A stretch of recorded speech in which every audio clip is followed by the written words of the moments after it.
তোমাদের সিরিয়াস হইতে হবে। সিরিয়াস ব্যাপারটা কেমন, সিরিয়াসের কথা যখন আসলো, আসলে তোমাদের আমি একটা গল্প শোনাই। এই গল্পটা আসলে আমার কখনোই শোনানোর ইচ্ছা ছিল না, বা আমি যাকে নিয়ে আসলে গল্পটা বলতে চাচ্ছি সেও হয়তো বা এক্সপেক্ট করে নাই, বা সেও হয়তো বা এই ভিডিওটা কখনোই দেখবে না। তো তার থেকে আমি অনেক দূরে থাকি এখন। তো গল্পটা কীরকম, যে আমি যখন আমার অ্যাডমিশন লাইফের গল্প। তো আমি যখন অ্যাডমিশন টেস্ট প্রিপারেশন শুরু করলাম, তো তোমরা সবাই জানো যে একটু পরে অ্যাডমিশন টেস্ট, যারা আমার আগের ভিডিওগুলো দেখছো, আমি একটু পরে অ্যাডমিশন টেস্টটা শুরু করছিলাম। তো আমার কয়েকজন বন্ধু ছিল, বা আমার আশেপাশে অনেকজন বন্ধু ছিল, আমরা সবাই মিলে একসাথে থাকতাম এবং একসাথে প্রিপারেশন নিতাম। তো আমি দেখলাম আমার কয়েকটা বন্ধু খুব ভালো পড়াশোনা করে, খুব বলতে অনেক বেশি পড়াশোনা করে। ওই বন্ধুগুলোর মধ্যে আমার একজন বন্ধু ছিল, ওর নামটা আমি বলবো না, তো ধরো ওর নাম এক্স, আমার এক্স বন্ধু। আমি যে জায়গায় থাকি, আমার রুম থেকে 2 রুম সাইডে ও থাকে। মানে ধরো এটা আমার একটা রুম, এই পাশে আর একটা রুম, তারপরের রুমটাতে সে থাকে। তো এই দিকে যে বন্ধু বান্ধবগুলো থাকে, এইগুলো অ্যাডমিশন টাইমে গিয়ে আমার বন্ধু বান্ধব হয়েছে। এ যে আমার বন্ধু, আমার হচ্ছে কলেজ লাইফের বন্ধু। তার মানে কি, একে কিন্তু আমি অনেক আগে থেকে চিনি। তো আগে থেকে বলতে আমরা এইচএসসি লাইফ থেকে একসাথেই থাকি। ধরতে গেলে আমার কলেজের একটা বেস্ট ফ্রেন্ড, আসলে বেস্ট ফ্রেন্ড বলতে বেস্ট ফ্রেন্ডের থেকে অনেক বেশি, আমরা সবসময় একসাথে ছিলাম। তো ওর ব্যাপারটা কেমন দেখো, ও অ্যাকচুয়ালি খুব ভালো স্টুডেন্ট না, বাট আমিও যে খুব ভালো স্টুডেন্ট তাও না, বাট মিডিয়াম ক্যাটাগরি থেকে ও প্রচুর পড়াশোনা করতো, প্রচুর মানে প্রচুর। এই সিরিয়াসের গল্প শোনানোর জন্য এই গল্পটা আমার করা লাগতেছে। সিরিয়াস ব্যাপারটা আসলে কেমন, তো সে মনে করো একদম প্রচুর পড়াশোনা করতে এইচএসসি লেভেল থেকে। এইচএসসিতে আমরা সরকারি কলেজ থেকে পরীক্ষা দিয়েছিলাম, তো যার কারণে আমরা 19 সালে কিন্তু পরীক্ষা দিয়েছিলাম। আমাদের 100 মার্কসের একদম ফুল পরীক্ষা হয়েছিল, A to Z আমাদের ফুল সিলেবাস ছিল। তো আমরা যখন পরীক্ষা দিলাম, তো রেজাল্টটাও একটু খারাপ হয়েছে। এই রেজাল্ট খারাপ হওয়ার পর থেকে সে অ্যাডমিশন প্রিপারেশন শুরু করছে। তো এই অ্যাডমিশন প্রিপারেশনটা তোমাদের যেমন দীর্ঘ হচ্ছে না, আমাদের কোভিডের কারণে বিশাল বড় আমরা সময় পাইছিলাম, প্রায় 8 থেকে 9 মাসের মতো। আমরা যখন সেকেন্ড টাইম দিছি আর কি, তখন যখন সেকেন্ড টাইম প্রিপারেশন শুরু করলাম আর কি, সেকেন্ড টাইমে 8 থেকে 9 মাস সময় পাইছিলাম। তো ফার্স্ট টাইমে পরীক্ষা দিছিল, বাই চান্স ওর হয়নি, ওই সময় ও পড়াশোনা করেনি। বাট যখন সেকেন্ড টাইম সে মেন্টালি প্রিপেয়ার হইল যে সেকেন্ড টাইম প্রিপারেশন নেবে, এবং কোভিডের আগে থেকে বা কোভিড শুরু হওয়ার ঠিকঠাক ওই সময় থেকে, যখন আসলে প্রথম অটো পাস দিল, সেই সময় থেকে প্রায় 8-9 মাসের একটা জার্নি সে খুব ভালোভাবে প্রিপারেশন নিল। খুব ভালো বলতে একদম সেই ভালোভাবে, ঠিক আছে। তো ওর একটু স্ট্র্যাটেজিটা বলি, ও সিরিয়াসনেসের ব্যাপারটা বলি। ও কোচিংয়ে যাইতো, রেগুলার পরীক্ষা দিত, প্রচুর পড়াশোনা করতো, বন্ধু বান্ধবদের সাথে যতটুকু মেশা দরকার ততটুকু মিশতো, বন্ধু বান্ধবদের সাথে যতটুকু আর কি না হইলেই নয়, যতটুকু না সময় দিলেই নয়, ওইগুলা বাদ দিয়ে সে প্রচুর পড়াশোনা করতো। তো আমি আসলে অনেক পরে প্রিপারেশন শুরু করার কারণে আমি ওর কাছ থেকে অনেক সাজেশন নিতাম, যে আসলে এইটা কিভাবে হবে, বা এইটা আসলে কেমনি কি হবে না হলে, আমি কোনো সমস্যায় গেলে ওর কাছ থেকে ওর বই টইগুলো দিতাম, ওর কোচিং এর শিট টিটগুলো দেখতাম, মানে সব বিষয়ে ওর সাথে শেয়ার করতাম। তো দেখো, ও আর আমি অ্যাডমিশন টেস্ট দিলাম, প্রচুর পড়াশোনা করছে ভাই। তোমাদের কি বলি, মানে পড়াশোনার লেভেল সম্পর্কে একটু তোমাদের আইডিয়া দিই। ও 5 ওয়াক্ত নামাজ পড়তো, ঠিক আছে, ঠিকঠাকভাবে নামাজ পড়তো। তারপর নামাজ যারা পড়ে তারা দেখবা যে খুব ভোরে ওঠে, ঠিক আছে। সে ভোরে উঠতো, ওঠার পর ভোর থেকে প্রায় 12টা পর্যন্ত টানা সে পড়তো।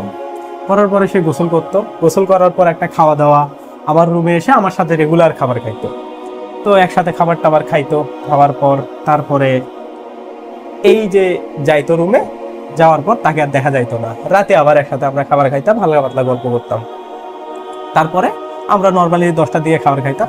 তারপরে সে আবার 1-1.5 ঘন্টা পড়াশোনা করে ঘুমায় যাইতো। এইটা তার একদিনের রুটিন না, এইটা হচ্ছে রেগুলার রুটিন ছিল, এবং এটা প্রায় 6-7 মাস ধরে সে টানা করছে রেগুলার। সে প্রচুর পড়াশোনা করছে। তার একটাই টার্গেট, সে গুচ্ছে কোনো না কোনোভাবে তার একটা পজিশন আনতে হবে। কারণ কি দেখো, আমাদের সময় আমরা যখন সেকেন্ড টাইম দিছি, তখন আসলে আমরা রাজশাহীতেও সেকেন্ড টাইম ছিল না, চট্টগ্রামেও ছিল না। আমাদের সেকেন্ড টাইম ছিল বিউপি, গুচ্ছ এবং জাহাঙ্গীরনগর। বিউপি এবং জাহাঙ্গীরনগরে বিউপির পরীক্ষা আগেই হয়ে যাওয়ার কারণে বিউপিতে আসলে প্রবলেমগুলো হয়, বা বিউপিতে অনেক চাপ থাকে, যার কারণে আসলে সবাই পরীক্ষা দিতে চায় না, বা সবাই চান্সও পায় না। জাহাঙ্গীরনগরেও সেম অবস্থা, চান্স পাওয়া সো টাফ। তো তার একটাই টার্গেট ছিল যে সে গুচ্ছে কোনোভাবে হোক, এনি হাউ তার লাগবেই গুচ্ছ। সে প্রচুর পড়াশোনা করতো। তো এইভাবে সে 6-7 মাস প্রিপারেশন নিল।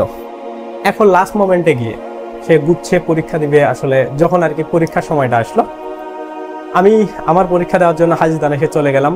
আমার হাজীদান এসে পরীক্ষা হয়েছিল, আমরা থাকতাম রংপুরে। আমরা 14-15 জন মিলে একটা বাসা সিস্টেমে একটা ম্যাচ ছিল, মানে ম্যাচ বলতে আমরা আমাদের মতো করে থাকতাম আর কি, সবাই সিঙ্গেল রুমে, সবগুলোতে একটা একটা করে রুম। তো থাকার পরে তো সে পরীক্ষা দিতে গেল, তার সিট পড়ছে হচ্ছে কাজী নজরুল ইসলাম বিশ্ববিদ্যালয়, ত্রিশাল, ময়মনসিংহে। ঠিক আছে, তো সেখানে সে পরীক্ষা দিতে গেল। সে গুচ্ছের ভর্তি পরীক্ষা দিল। দেওয়ার পর আমি পরীক্ষা দিচ্ছি।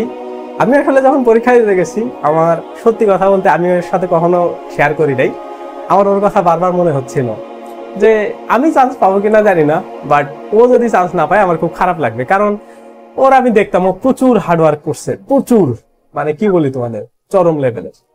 তো যাই হোক, আমি পরীক্ষা দিলাম, আমার পরীক্ষা মোটামুটি ভালো হয়েছে আমি জানি। এখন আমি ওকে ফোন দিব বা ওর থেকে শুনবো যে তার পরীক্ষা কেমন হয়েছে। তো আমি ফোন দিচ্ছি, ফোন বন্ধ। তো আমি একটু চিন্তায় পড়ে গেলাম যে কি হইলো, হয়তো বা চার্জ নাই। তারপরে আমি আর ফোন টোন দিইনি, আমি সুন্দর মতো রংপুরে চলে আসলাম। তারপরে ও মনে হয় একদিন পর আসলো।